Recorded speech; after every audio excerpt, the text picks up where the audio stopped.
Bitcoin mining pools, with 75% of Hashrate adopt open block standard. A group of Bitcoin mining pools that together control roughly 75% of the network's hash rate has signed on to a common open standard for how blocks get constructed, according to CoinDesk, reporting on May 11, 2026.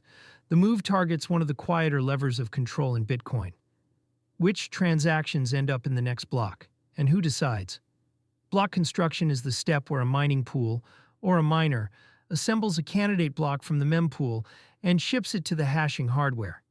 Historically, pool operators have built those templates centrally and handed them down to the miners pointing hash power at the pool. That setup is efficient, but it also means a small group of operators can influence what gets mined, even though the hash rate itself is spread across thousands of machines.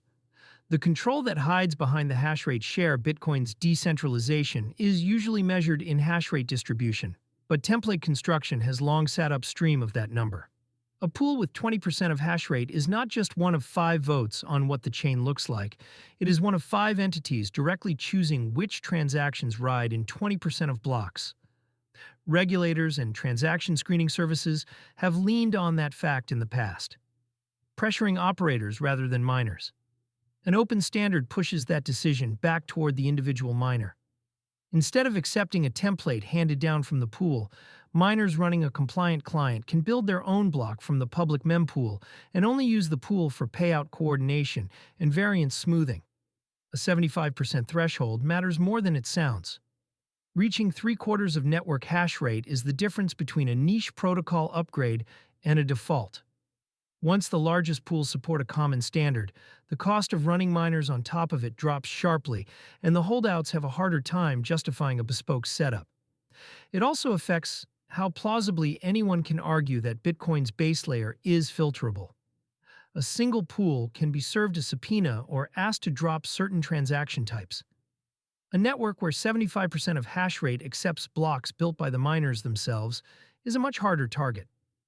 The transactions that show up on-chain are decided by a wider and more globally distributed set of operators. The 75% figure is as of May 11, 2026, and is reported by CoinDesk based on disclosed participation from pool operators. Hashrate share moves week to week with hardware deployment and electricity prices, so the exact number will drift even if the alignment holds.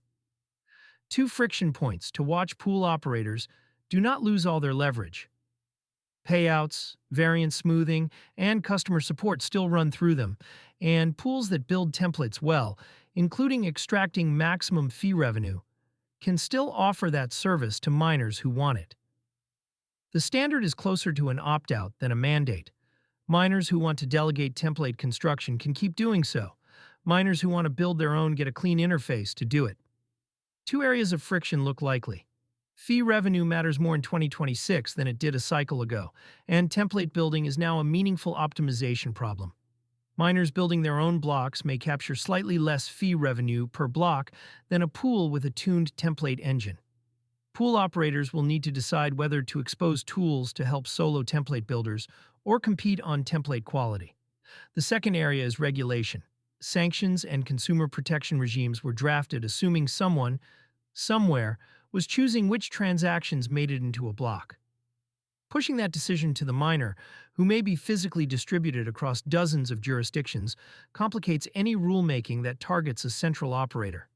Expect more scrutiny on pool payout mechanisms and on the open standards reference implementation rather than on transaction selection itself.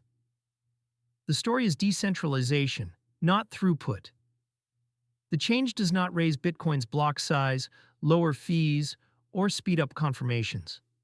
It does not directly affect anyone holding Bitcoin via a self-custody wallet or spending it through a card. What it changes is who decides the order and content of the next block, and how widely that decision is spread. For users who treat Bitcoin's censorship resistance as a real feature rather than a slogan, that is the meaningful headline. The threat model, where a handful of pool operators are pressured into filtering specific addresses, becomes harder to execute when 3 out of every 4 hashes on the network land in blocks the miner built themselves. The same shift has been quietly underway in other parts of the stack.